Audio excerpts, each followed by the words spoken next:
O te whatalofa atu le nei fo e fiafi le ia le silasi o si o tātou tunu pele Samoa. O le tātou Paul Klame le nei fiafi. Ia o lo whapena o na pueina ina ia whaawau pea le tātou Paul Klame e pea na masani ai. Ai o le nei fiafi ia. O mai esi o tātou o atu le tua e ala si tātou titalo. E ona whaawau leo le tātou Paul Klame le nei fiafi. Mātou te vi ia oelo mātou tua. Le tua alofa o le tua e alofa e muti vale. Mātou si atu lava le vi inga ma le whaafitai. Whaamanua atu ia atu oelo mātou tua. Awa ua matau tia lava lau le leima lau whamaoni. Lau silsili ese ma lau mātanga fie. Lau matau tia o tāla mai lava e au fōwhanga mau ngā luenga mamana. Whaalia fo e le vani mnimo le atua lau mawalunga ma lau silsili ese. O au ngā luenga o fōwhania. Whapena o na mauwhai li tangata. O mātou whapea e le atua. Silsili lava oe. E matau tia oe whaavavau lava. O oe o le atua e leise amatanga. E lei fo ise ngā tanga. Mātou whaafitai atu i atu oe o no lau tau singa ma lau teita inga. Nau pui puinga ia e mātou. E mai lava fo i le yaso atoa mai le tau si o mai le teimio le fiafi. Whaafitai le tua. Ia lava lau swafa e whaavavau. Le teimi le tua mātou te oatu i atu oe le tua e au le mana ma le whaaunga.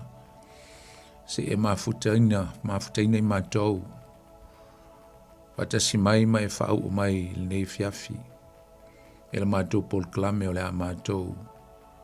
Tal no fo i lau fionga pa ia. Na mātou te tala lau upo mo mātou whaitawina.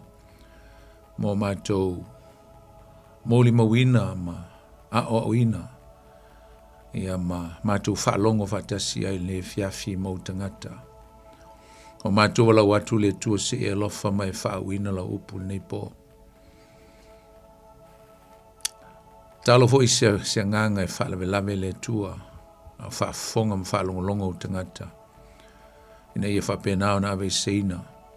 Tu e seina le mana o ike riso Yesu. Whaasa o loto ai au tangata le nei po. O le a mātou sauni whaalongolongo e lau upu. Talo ina ia Mose au aonga taua ma se au ngā o lau fionga pa ia. So soani le o mātou o langa whale nganga wal mātou sawalinga o lau whaia nei. Whamanuia le tua i au tangata. Tusa le lātou whalongo le nei po. Whaau le lātou whalongo. E langata fo i lea whaau mai a tau. O lea e whao ngā ina e mamoli atu ina lau upu le fiafi. Uma fo le ngā luenga le tangata. Ia fo i atu pele vi inga i a toi a mail whatau waa i a i mātou. O le nāle mātou te talo. Lo mātou li Yesu. Mātou te talo tuai mawala au atu e ala i lou lava swafa. Yesu le Nasareta. Ameni. Ia ia lava le tua le nei fo i teimi o le fiafi. Ia lava Yesu o na lo nanga le lei. Nan tau singa malan leo leonga ia i tātou e misa o le whao le tanga. Waptai le tua. Me uma lava wo i whaia mo i tātou. Hana ngata fo i lea tātou vi ia le nganga pa ia. Ona o lana teita inga ia i tātou le yaso atoa. Ia mwhai fo an teita i mai ia lo tau soifua maso mātou wola. Whai fo an tātou mawal ni ia wano tāua. La wano mātango fie. Ia, mwhai fo i ona whaawa wina pel tātou tā upu pol tātou Paul Klame pe ona masani ai. O le tātou Paul Klame masani nei o le tutu le Upega ile Loloto. La auto au na fol nei. Ia o Poni Fonoti. O le atau tu atu ma moli atu le fionga le tua. Tātou te manuia whatasi e ni fiafi. Ia e whatalofa atu i le paia o Samoa. Le paia la silasi o si o tātou tunu pele nei foi fiafi pol nei aso. Tātou mafuta e ala le teita ina le nganga o le tua. Whatalofa atu ai. E le paia la silasi o si o tātou tunu ubai lau foi o na maunga maulunga se i pa ia maunga iti fatalofa atu malengang whaaloalo i tupu mai e o si o tātua tunu. Fatalofa atu i au na pa ia le tua mau tō masiofo i so stovini. Nisi o lau whainga luenga o lo mafuta mai le po. Fatalofa atu malengang fifia malengang whaaloalo. Ia fatalofa atu i nai o tātua tu ama tua tu asinsina. Ta mama tina ma tua ia o lo mafuta mai fo ima. Whalongolongo mai le tātou Paul Klame le nei po. Fatalofa ia te utau, ma lo le onsai, ma lo le talo. Ma lo le whai o le whaiva. La au tau fwoi ngā luenga o le tāpua ia ma te talo a wale alo whaiva. Ta ma whanau o si o tātou tunu i le aso ma le aso. Ia le ngata fwoi leo la au tau talo mō mātou le au whai taulanga. A manuia tele le tua ia te utau ta māmatina mātutua.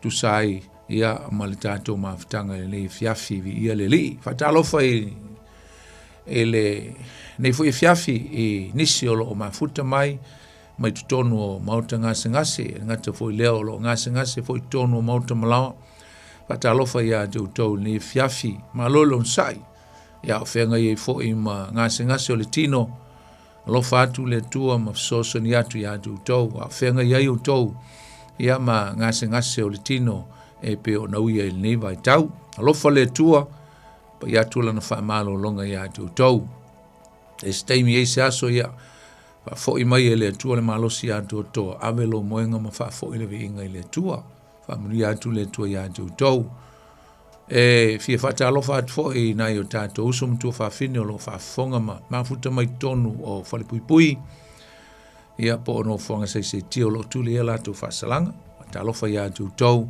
ma lo sai so sonia tu le ngango le tua fenga i o to ma le tulingo fa salanga fatalofa fo le fiafi i le au whainga luenga. Nisi o lo whainga i fo i mutiute ma whaiva ia e pei o na masani ai. Ia fiafi te tasi, ia poaso te tasi. Ia vi ia le tua, ma lo lavara ngā lue, ma lo on sai. Le fo i, o langa ma le soi fuanga, ia a le ngā lulue, a le usu, a le halue whainga luenga. Ia o le a le mawase, te mau ainga, te usia ilo ainga.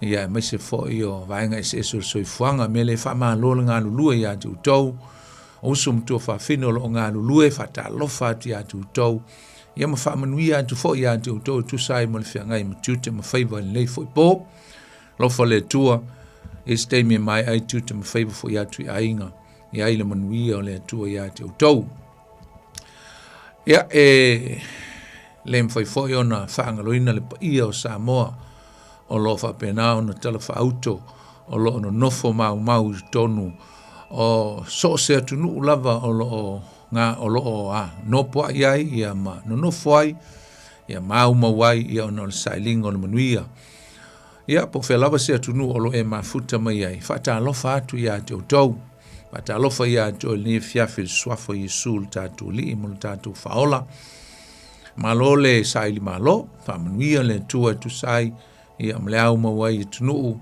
e pe ono toa mawai ma toa mawai fo i New Zealand nei lo fa le tua ma ia fa manuia ia tu tau mawal manuia mawal te mawai nga sili ai au ni fa ngaloina le tua o lo tato pongai o manuia o lo tato maua manuia atu le tua ia tu tau nei po tusa mal tato maftanga le fa ngaloina fo inisi o lo asiasi mai tonu le aitele o klani leva yaso ia mai se fo ia o maftanga ainga kalisia mnu ia ma asia singa la fo ia ainga mai se matua ma fanau ia le tua fata lo fo ia tu to nei po le ngata fo le fata lo fa tu inisi ia stemi mo mo le nei o tai mafuta mai fa fonga mai el tato por klame le tu le Upega ile Loloto fata lo fo ia tu to nei po lo fo le tua ma ia fa manui atu ia to tu solta to por clame por mta opu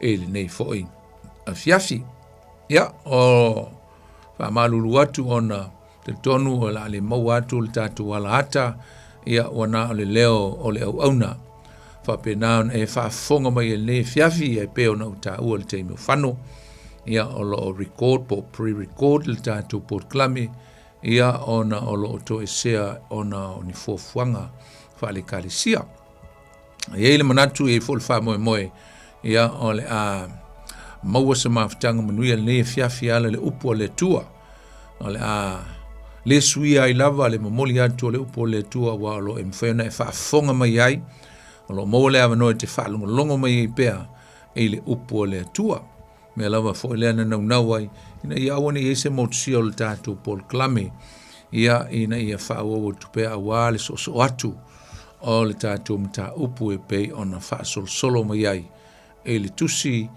a ngā luenga. Ia, o le nei la fiafi o le a tātou o le fionga pa ia le tua.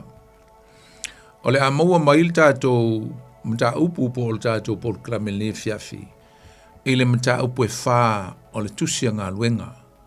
Awa ina le wo ia le whaasolonga o le tātou mta upu. Ia e pei fo ona misi mai ai vai aso e lua te luai sa tātou talanoa ai e le tāua tele o le pule. Pa tāua e fo le sauni uniato si o tātou tunu lava I tau I le lato whinga filfilinga. Ia e pita iana fo I sa tātou whaafonga mwhalongolongo le aso le na mai atunei. Ia I le whataua ina o le aso sao tama. Sa tātou talanoa ai le tāua o le aso sao tama. Ia, maua mai fo inia o onga tāua. I le aso sao tama, mise lava tama uma o lo mwhai ona whaafonga mai I le tātou Paul Klame e pe ona masan iai.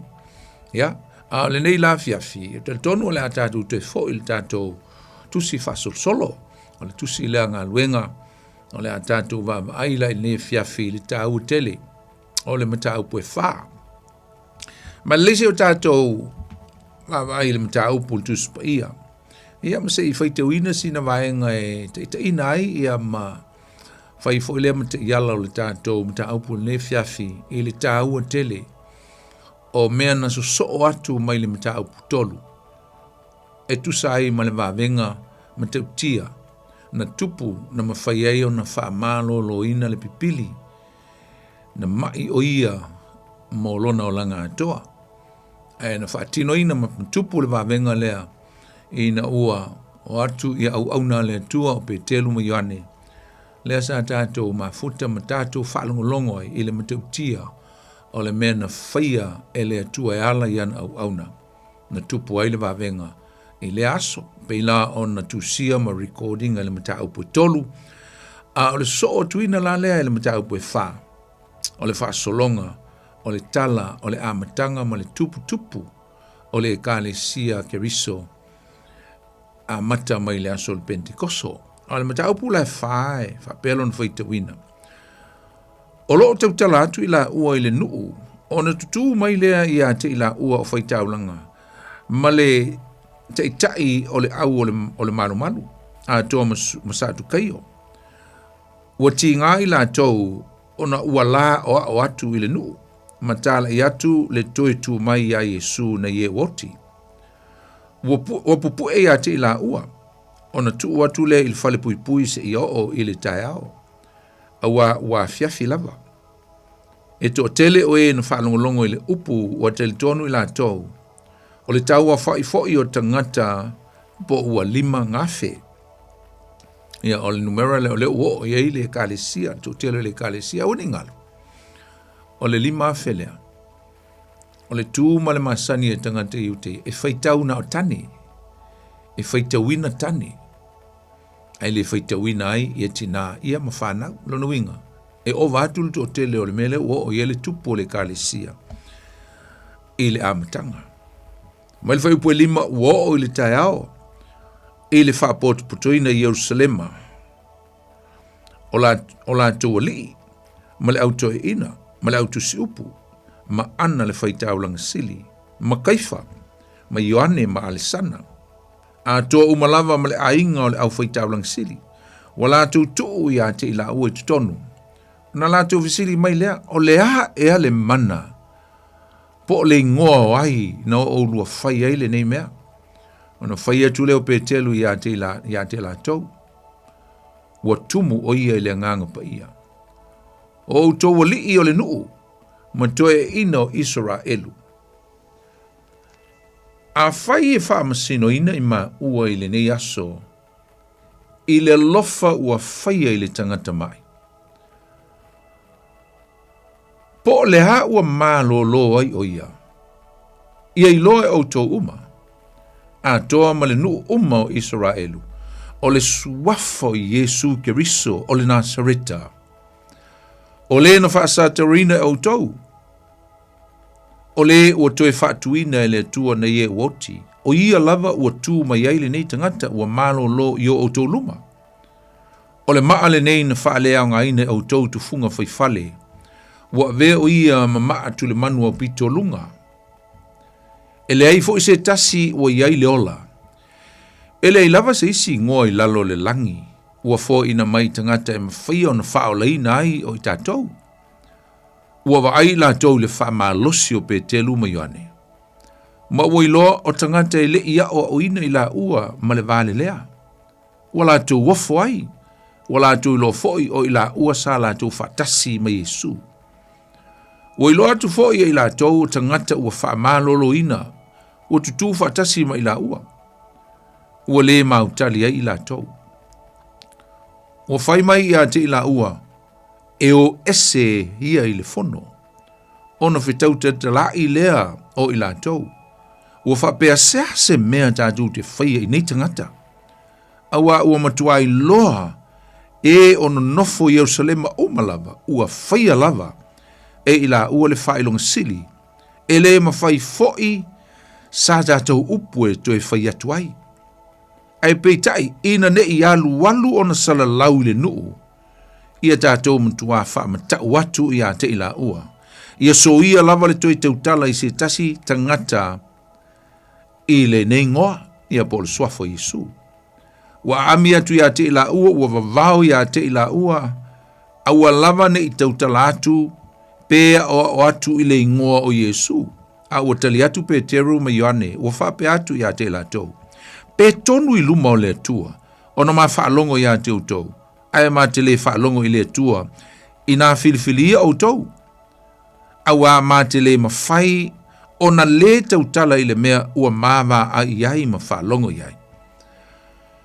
Wala tu toi wha matau mai i a te la ua. Ona tutule o i la ua yo, ua le maua i la tau. Se mea e whaasala i nai i la ua. Ona ole nuu, awa ua vivi i tangata umalava i le atua.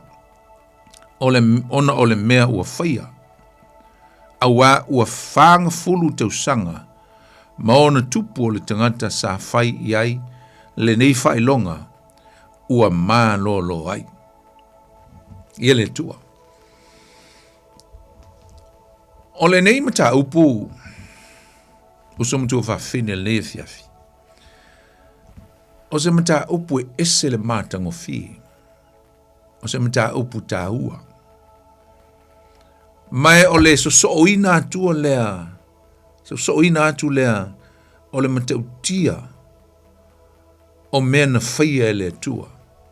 Ma awala le atua na ia saunia lava, i ana awala mamana, na ia whai mea uma e tusa malona whenangalo. Ina ia whaatupu atili ai le e ka le sia, a Yesu Keriso i lunga o le whunga le pole lalolangi. O le fo toi maua le siava noa o au na le atua.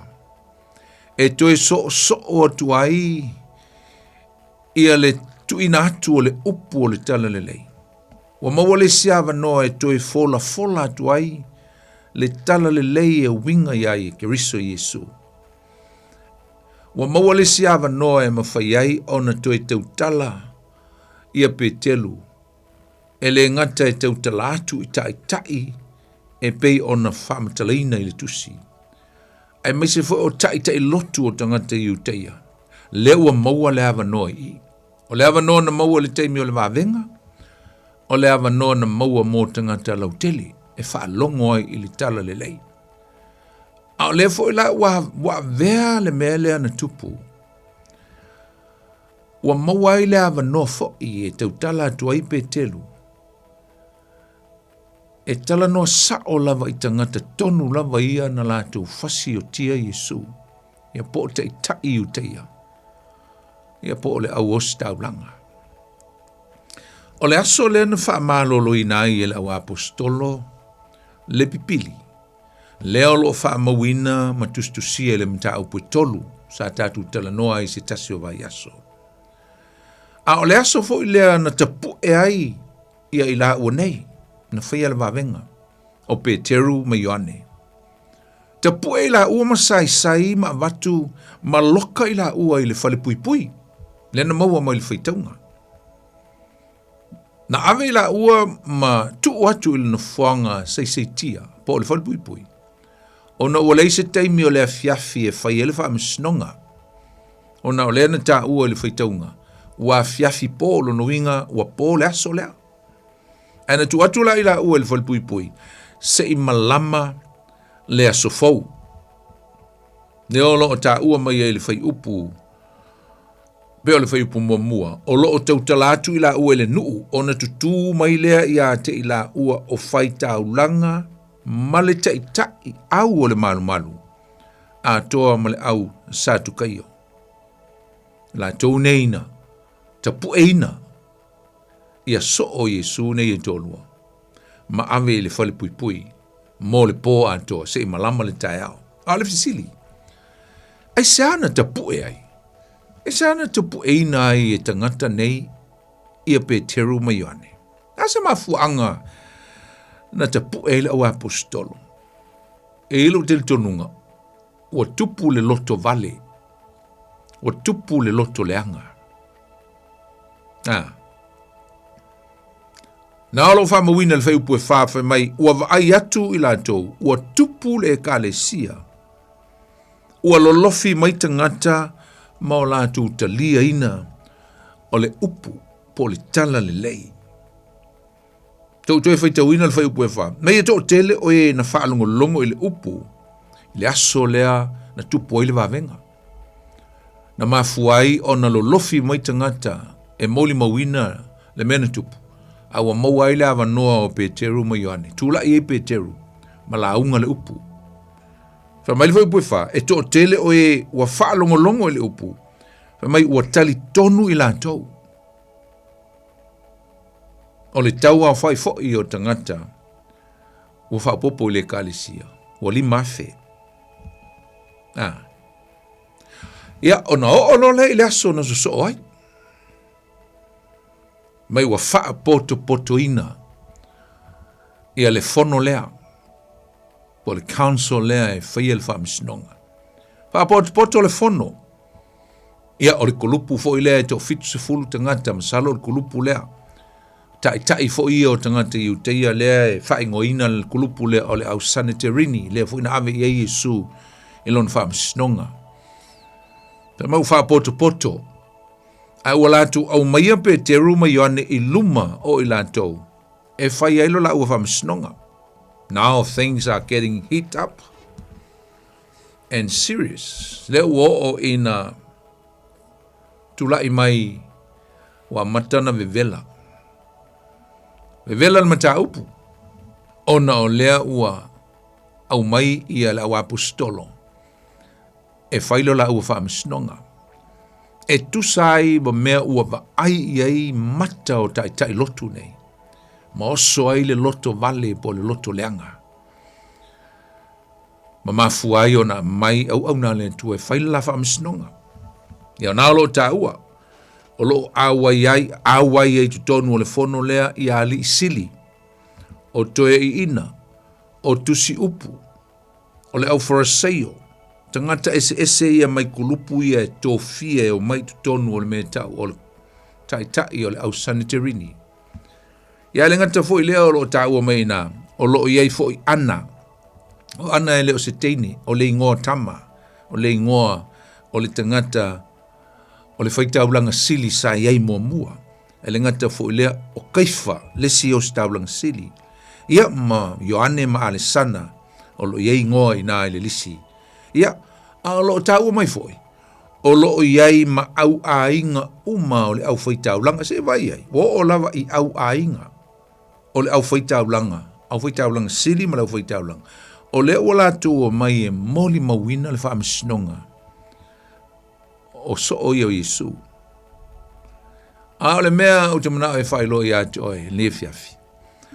O tangata tonu lava ia, ai mise ngoi e lua o kaifa maana tangata tonu lava ia na mua ave ia Yesu i lona whaamisnonga. Tangata ngoi a kaiafa. Tangata lea na avea mawhaitau lang sili le teimi o whaamisnonga Yesu. Ia le ngata fo lea o ana o le father-in-law po le tamā lea o le to'olua o kaiafa, o le toina o matua, sa au si tau lang sili fo o ia. A o lea la ua le to e o si tau lang sili. Ai na mua i ave i Yesu le teimi o le whaamisnonga Yesu. E whai mai e fo e sana tala. E ui ele i o si tau lang sili le teimi lea a o kaiafa, o le o si tau lang sili le teimi lea. E peila ona maua mai le tusi o le evangelia Ioane o lona mata au pas fulmal valu le pe ata tu ope ia. Ta au pas fulmal valu Ioane o lona ta au pas fulmal valu. A lona fai au pas fulmal tolu. Fai pas fulmal tolu. O le iu fa pea. Ona la to lua ita ina lea o Yesu ia ana. Awa o le tamā ia o le ava a kaiafa. O le ostaulang siri lea i lea tausanga. Ia po le tausanga lea na whai ele whaamisnonga o Yesu. Ia ao le mata upu fo ila esfulmal tasi. A alona whai upu e whaasfulmal eiva. O le ta ua mai e fo le tangata lea o kaiafa. Ta upu esfulmal tasi o le tusi lava Ioane le evangelia al whai upu e whaasfulmal eiva. E whapea a o le tasi o ila tau. O kaiafa, o leo staulanga silia, i lea lava tausanga, wa whai atu o ia i a te lātou, tau te lei loa lava se mea e tasi.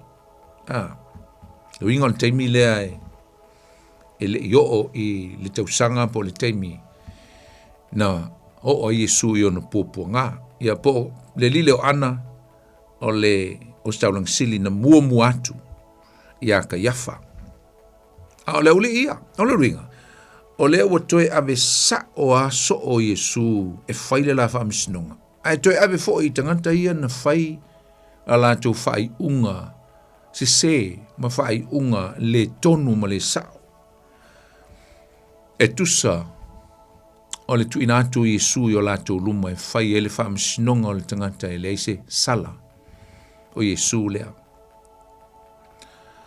A le meta tau te wa ai le whaatau ina fo i le nei fiafi.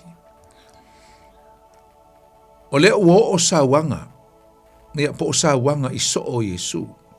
Tuu i whale pui, tau e mua, ia maitangia, matua ina i le tele o mea e tangata ia o taita i lotu. Ia po o le maftanga lea e taita ia whainga o whaamisnonga o le au santerini. Wo o sawanga i so o Yesu. A le mea moni lava e peo tātou tā ua le tele o teimi o le tātou mta upule nei. E le tusia ngā luenga. O sawanga. O awa noa le leia. Mo saunia e le atua. E whaatupu a tili ai. Ia le ka le sia Yesu Keriso. Persecution. Persecution was the way that God used for the growth, for the dramatic growth of the Church of Jesus Christ on earth. Persecution, sawanga, ti ngā ma mea whaingatana o i so o Yesu. Ai mise o tangata na lātou a mata ina le tala ina o le finangalo le tua e lunga o le whunga ele, o le awa apostolo, ia maso, o e na o atu e, whatau nuu, le moli mauina o le tala le lei mo le whiaua le atua. Na ui la tau i pōpua ngā, mos whate te inga o se te whano. Ia le ngata fo i lea, o so o e tō sfulu mo le tō lua. Na o ti ma le tile solo mai la tau i le lalolangi, o na o le whina ngalo le atua. E na vea lea mea ma awala na tupu atili ai le tala le lei ma le kale sia Yesu Keriso i lunga o le whunga ele. O le molianga o pe te ruma Ioane le asolea. E pi fōlinga ma o se meleanga. Ai o se mele lei le au whātuatua, ma le au kirisiana. O se mele lei tele le amatanga o le kale sia Yesu. Maua i le siava noa o le au whailaunga Yesu. Maua i le siava noa Peteru. E tautala tua i le fionga pa ia le tua. Pela na uta ua na le la. E le o le ava noa mo tangata lautele. A o le ava noa mo le auli tonu aia. Tai tai. Le au Santorini. O Staulang City. Tangata na la tau whaasa te ruina Yesu. Mo le ava noa e tautala sao a iai. Peteru. E tusa ma le mea na la tau whaia. Ai tusa fo'i ma mea wo la tau wa aia. I wa venga ma mea wa tutupu o mafu ai o na o ila o i sawanga ma popua ngā. Lea. Molianga o Peteru mo Iane pe ona uta ua o se mea le lei. Ai sea. E lena uta ua. Sato e maua ai le siava noa o Peteru. E ta ua tuai ia isi mea e ta ua tele. O le teimi lea. E mo i la tau. O lo taita ia whainga lotu o i la tau na wha masinoina Yesu. Oai, o le au staulanga. Au staulang sili. O le fisili ta ua tele sa la tau fisili ia Petelu ma Ioane le aso lea. O le a e le pule. O le a e le pule. What authority? Which power? O le a le pule ua lua whai ai. Ia nei mea. Ia, na iei fo ia i le whai upu nai fitu. Nā alo ofisili ai. O ai e le ingoa. Whose name that has the authority that you use to perform this miracle? O ai le ingoa, o ai le power, o ai le pule no lua whai ai ia le nei wawenga. Se le tā ua tele o le fisili le aso lea. O le fisili e whātatau le pule, le sa tātu tala noa i le pule. Tolu vai aso telu ai. O le fisili le o leo tūlai mai, o ai le pule. Whātatau le pule. O ai na watua ia te o lua le pule lea. Ia po le nā fo i mana po le malu sianga. The ability. Who gave you this ability? Who gave you this power? Who has this authority? Ai lea ne ona le pule lea. Ua ulua whai ai le nei wawenga. O le pule ai na lua whai ai. Ai na tali la Petelu. A whai ua moli a ina i ma ua. A whai ua moli a i ma ua nei le aso le nei. Ona o le ngā luenga sa ma whai ai le nei tangata pipili. Whalongo mai la au tau. Ia au tau i loa ina le lei. E leo ma ua no mafuai. It is not us. Awa o le fisili lea na tūlai mai. Pena whape wheo na tupu lea mea. Whape wheo na tupu lea mea. Ai na whai loa atu e Peteru. I lana tali atu e tusa ma le fisili po le pule ai. Po le ingoa ai. Po le anga vao ai. Po le mana ai. Ai tali atu whai loa atu e Peteru i lana tali. E ta tau o na outou i loa i le aso le nei. Ai mai se outou i o tai au whalongo mai. Tasi lava le suafa na ma whai ai mea umane. There is only one name, one source, that we did all these signs and miracles. Tasi al suafa. O le suafa o Yesu. Yesu le Nasareta. A le no whaitawina. Mai o ia lea na whaatuina mai e lea tua, mai leoti. Lea na mafuai o na malolo le pipili lea. Ma le au tūtonu lava leo le vaenga mua le usum tua whawhine. O le vaenga mua o le mta upu le wha. Mai le whai upu mua e o atu lava i le sfulma le wha. Na o le swafo Yesu. Only Jesus' name. Mo le au tū lea. O se wha au tū lea o le vaenga mua leo le mta upu. Tātou te iloa ai a toa i le whaitaunga ma le tautala mai o le upu o le tua ia i tātou. E maise o le tali manino na watu e Peteru i le auli ia. Ne ai ma seisi lava swafa. Ne ai ma seisi lava ingoa na o le swafo Yesu. Whamanatu mai e fo ia i tātou. Usum tō whawhini. O lava mea umai tātou te wa ai aile ma tau tia o le atua. E le o le tangata o lo whao ngaina le atua. E le o au mala o ministry. E le o au mso o poto. E le o oe maso o ngawaa. E le o se mana o lo iai le tau lotu ma le tau whaifi au. E le o se pule na a mai e se nuu po se sao po se matai po sisi lava mea e maua mai ai. No other source. No other source of blessings and prosperity and also signs and wonders and miracles that we can witness. It's only the name of Jesus, the Nazareth. Na o le suafo Yesu. E mawhai ai o na tutupu mea uma. Amen. Te loa e lau pese lai pu e la wali taimili nei e le umana pu e. A le pese ua maua upu. E le maua lava ia se ingoa e wha ingoa ai le pese.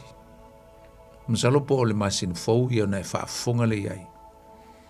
A le pese o sau tau tinonga e le taimi na maua mai ai se tala i le fo mai i ni afianga po se mai na afia ai ia vantu lou lava Samoa malau whaafonganga na afia ai ia olivers ia po me fo ia tau o mama ia no le tele lava fo i ole so na whai o leo langa i taimi o tala wau and longo ina au i le fo mai wa faina diagnose na sa ili lava le ai awala ese ia ai pete ia ne fo ua maua ma le fao le tanga Yesu i le tausanga e tasi wa fitu te mo fai lava le ona to anga e wa ai le fo mai ma ai o se pese na o tu sia i le taimi na o loa ai wale se wha moe o i le fefe o i fo il matau ono le tūlanga a tau mai loa tūlanga o cancer ma me whapena e wha fefe me le fo mai ia o e pala ai loa o e fefe o e le mautali e na o tu sia la le pese lea ai le maua se ingoa ai na ua usu su e le tato mta upule nei pea ma le masina teluai po le tolu po le whawa Yesu teluai ai au tau tu ai le mta upule a lo o hanginga mai ai ia le tāua tele o le mta upule ia po le taito lea wana o Yesu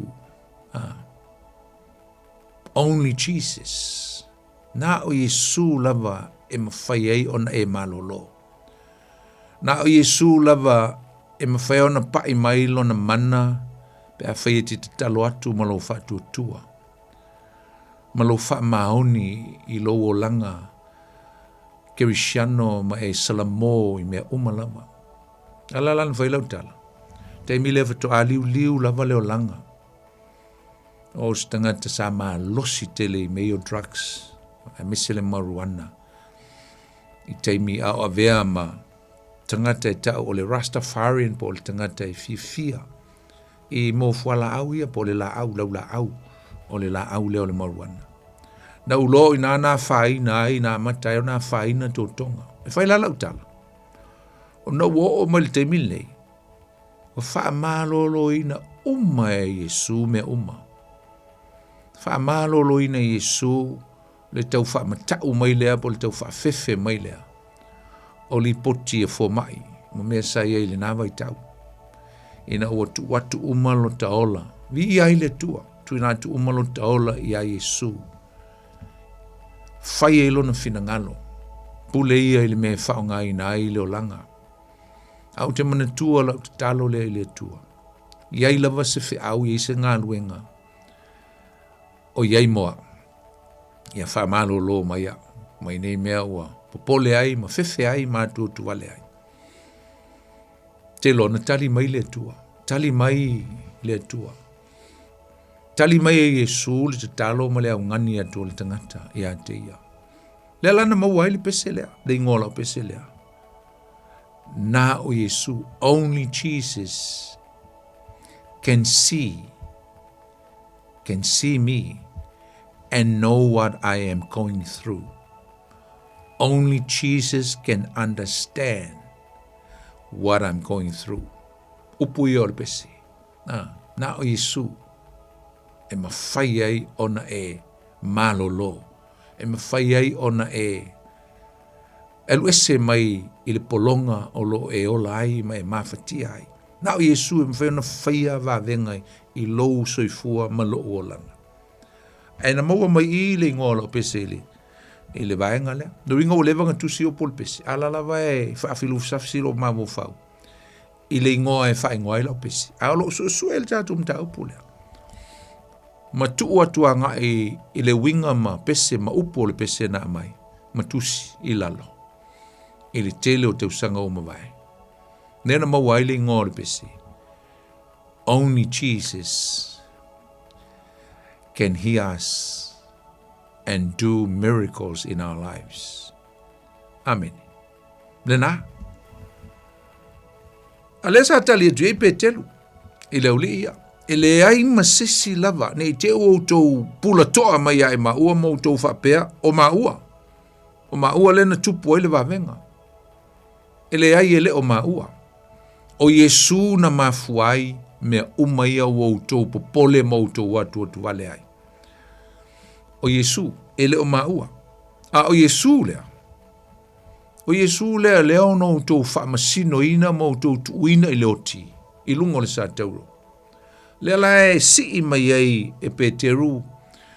Ia le salamo i salau sulma le valu alona whai upo e lu sulma le lua. E o lu sulma le tolu. Le tali atu a Peteru le uli ia.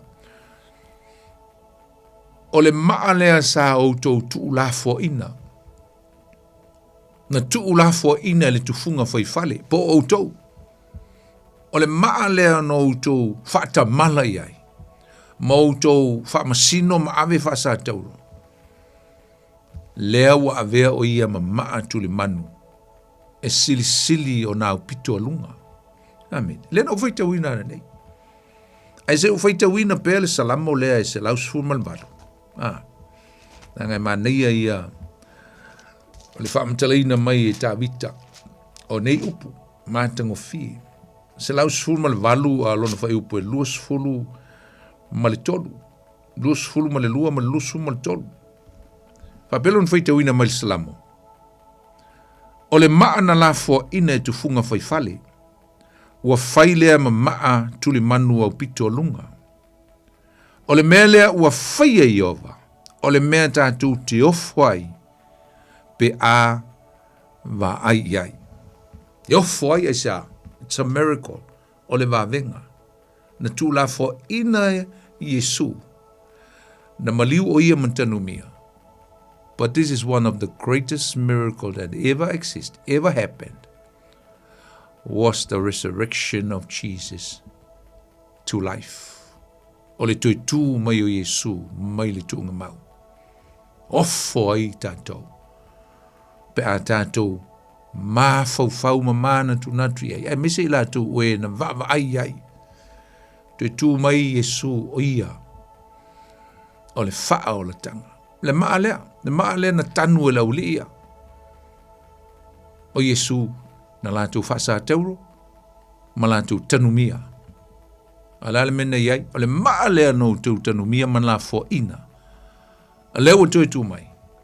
Wa vea o ia ma maa tuli manu wa pito lunga. Amen. Ia po ia fo ilea. Wa faa vai ai. Le fale po le maa lo le atua.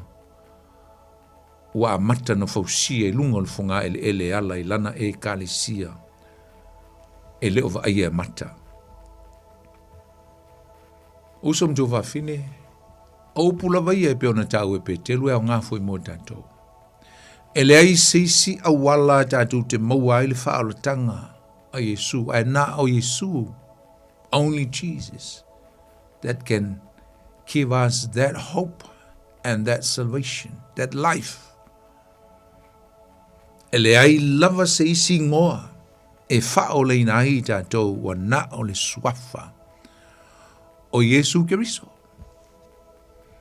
A tātou wa vaila i le vaenga lona lua. O le tātou mta upu. Ia le whai upu na sifulu ma le tolu. E o tu lava i le whai upu e lua sifulu ma le lua. Le uman tātou whai tawina. A o le mta. A le whai upu sifulu ma le tolu e o lusu ma lua. Leo o uman tātou whai tawina. O le tau wha matau mai lea o le o taitai ia. Ia, po o le wha tonunga leo wa au mai taitai ia. Ina ia awane i toe launga, ina le swafa Yesu. Lea la o tau atu e petelu le swafa lea. A ua waira ule ia i fua ma le mele o iai, i le ngā luenga le au soo, e maise o le tupu le kalisi, o mtau tia. Mtau tia le lolofi mai o tangata i uteia, ma le lololangi, tangata na whaalongolongo. I le whaao le tanga Yesu. Mo mai le kalisia, a Yesu le amtanga. O soi le loto vale, o soi le loto leanga, le fautu e whaalongo antu o tau mai o Yesu na mafueo na tupu le wavenga le a whaila o malalato whaiunga. Whaatonuina i la ua. Ina ia aua nei toe launga ina le swafa lea. Lena ufai te una whamaia, na toe eve ese i la ua. Na eve ese i la ua e fafo, toe tu ese i la ua. Ua ofo i le loto te tele, ua ofo i le whaalongo antu i le tau tala ma le tali mai al tō rua lea.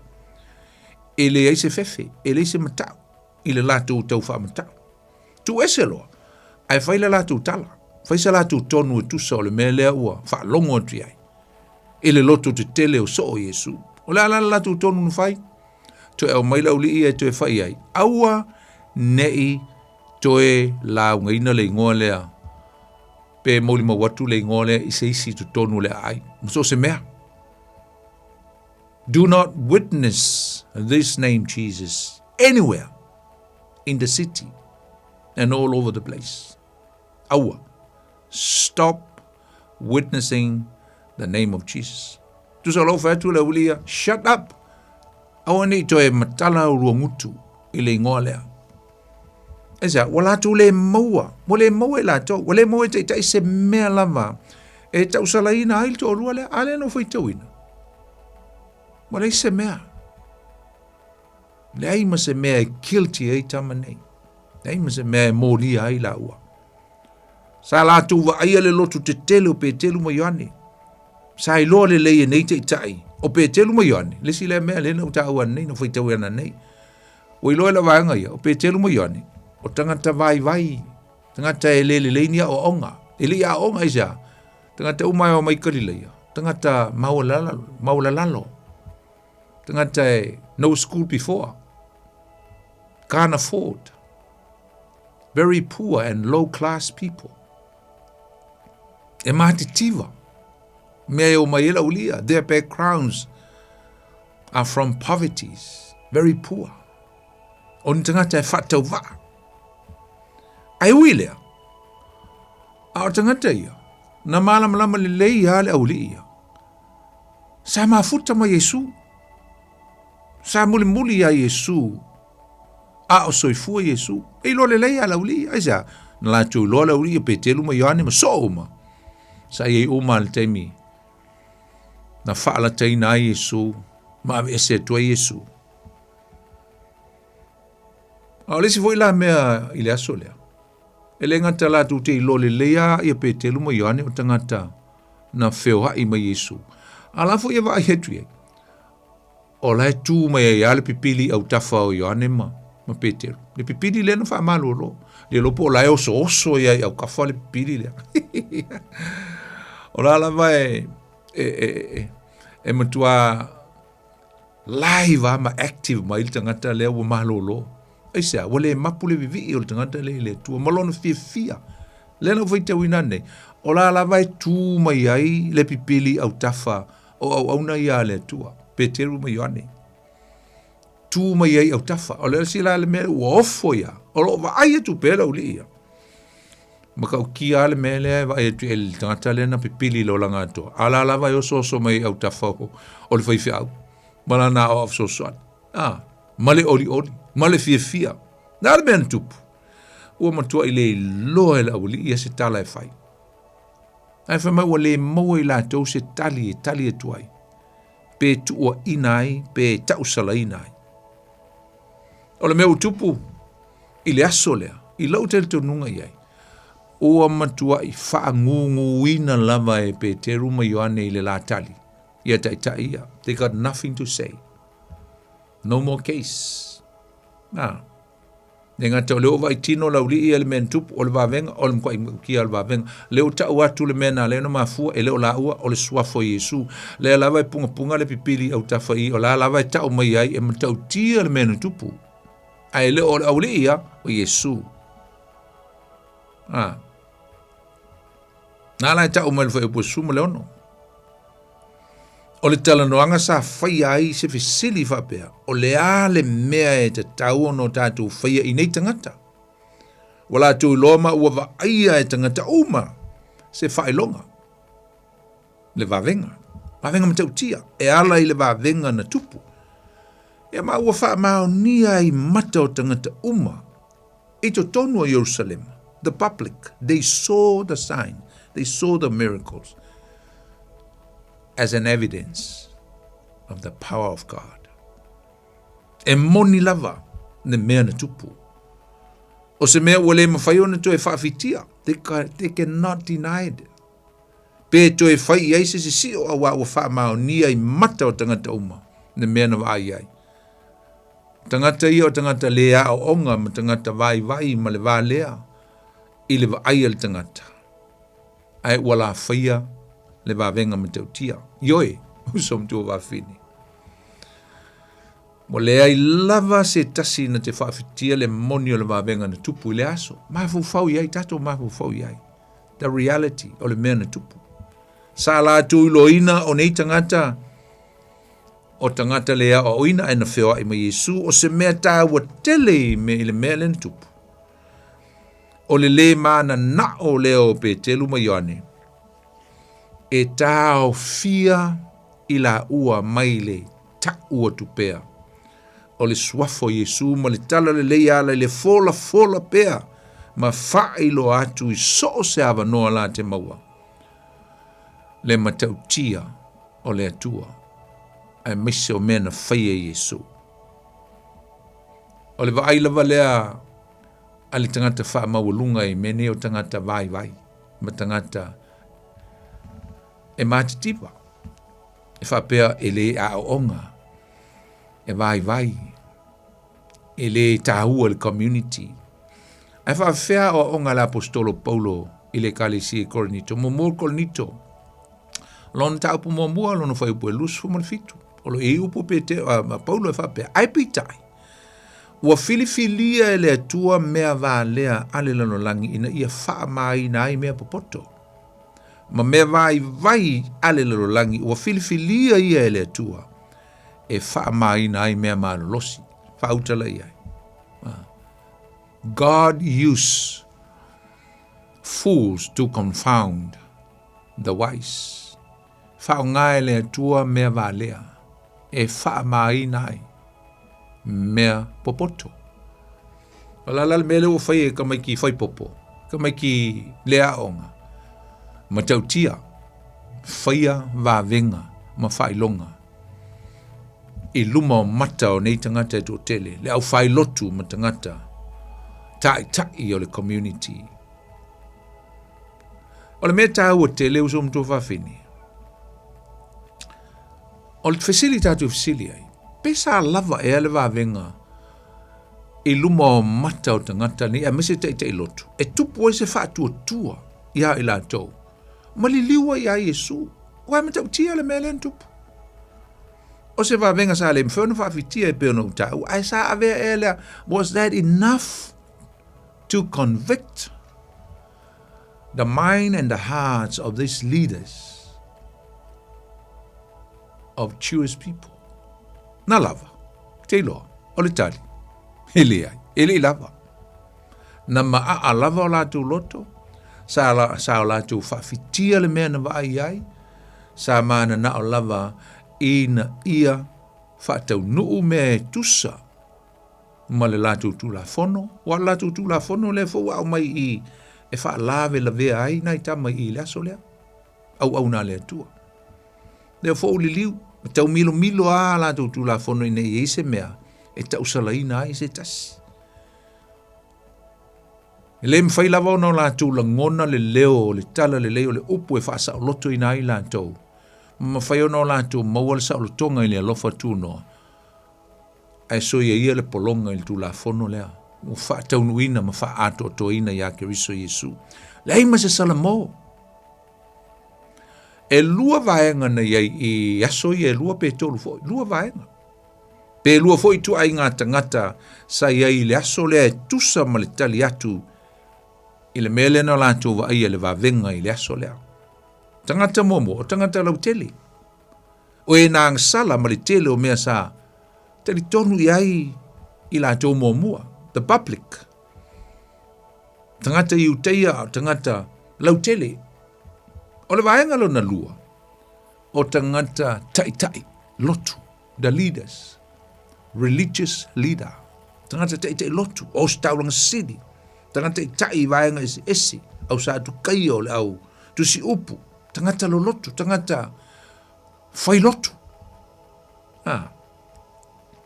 O le alamena tupu.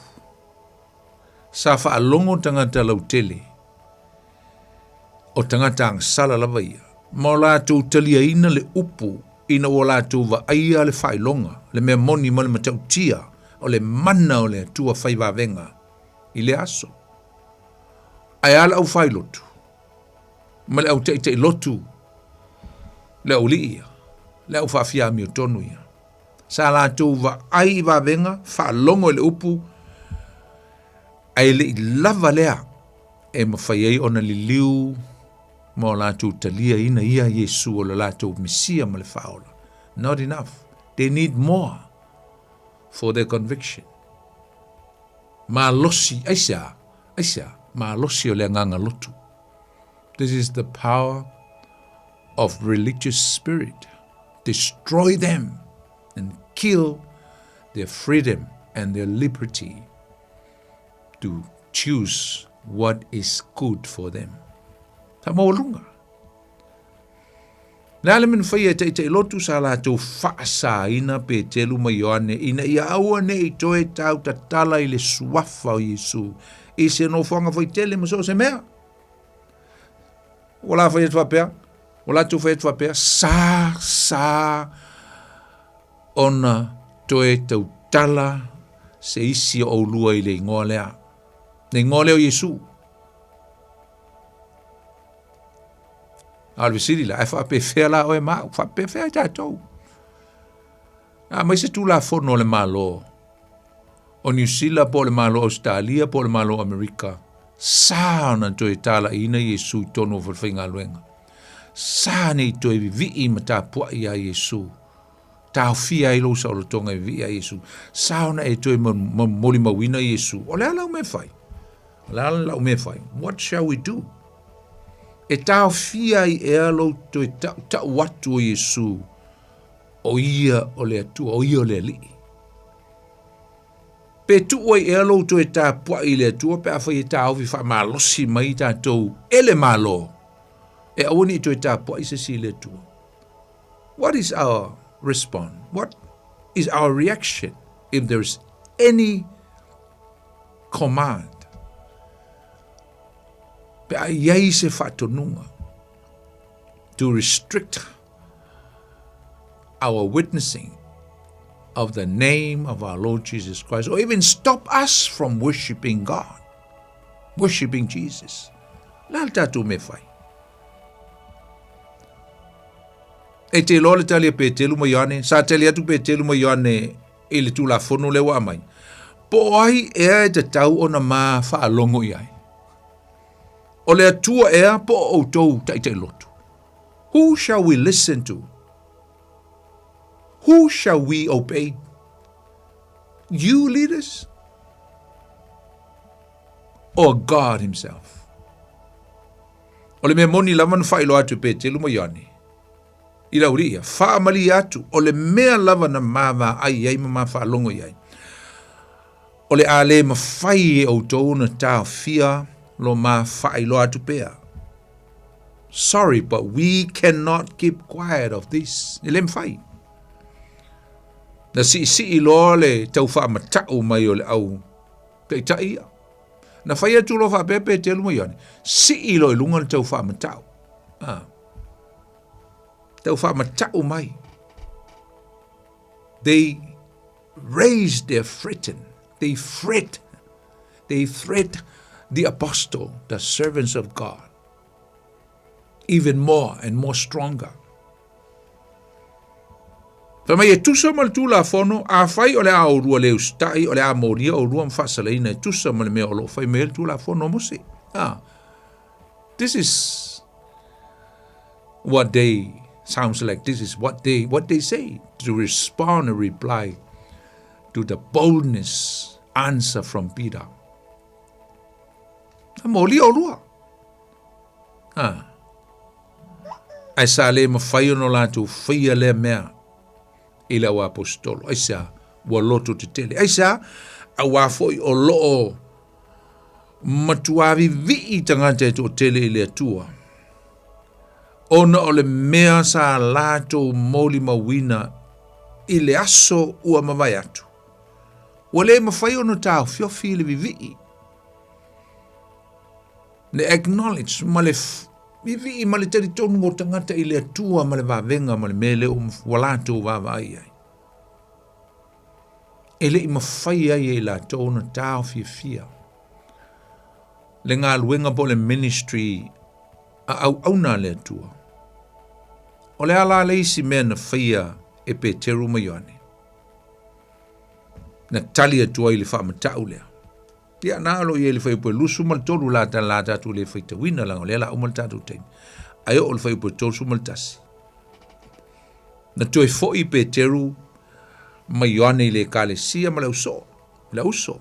Whai atu ia te ila tau ina ia aua ne I toe vivii. Ma tā puai pe toe pisa se isi il swafo Yesu e tusa ma le whātonunga mai pulenga ale au Santerini. O le tala ea lea le au li ia ngā atu whai. Ele ai. Ele o le tala lea na atu la uli ia I le ekalesia po le auso kirisiano whai ai. Ele atu whai ai o tā ofi mai tātou e te itai awangi o toe pisa se isi il swafo Yesu. Le ai na atu o mai tātou te talo. O le te talo. Ele tu uai falongo laile il taua le me tasia le ia ona fai o tual ta tum taupu o le amatanga o le talo ese le taua mai utu ina mai la ua o ona la watu le ia ila tou ma le famatala atu ia te ila tou mea umalava na fai mai ia te ila ua ele au fai taulang silim to ina u falongo ia ila tou ona la tu wala au le ile atua ma le loto ngatasi wa whape atu lea li ie a matanga o le talo e se le taua Lord lea li ie o lea tua oe o le na whaia le langi ma le lalo langi ma le sami ma mea uma lava o iai o le na te whetalai mai I le fofonga o lau au no ta vita amen mua whaatu lima whaalangi-langi ma si lunga ma whailoa e le fono te talo le ka le sia ma le auso. Le matautia o lo lātou atua. Mo mua tau le upu le li ie i le te talo. Lord, what does that mean? The anointed one. Nobody can take away the power from the anointed one.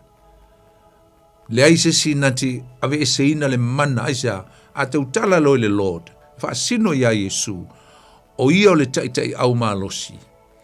O ia o lo ia le pule ma le mana.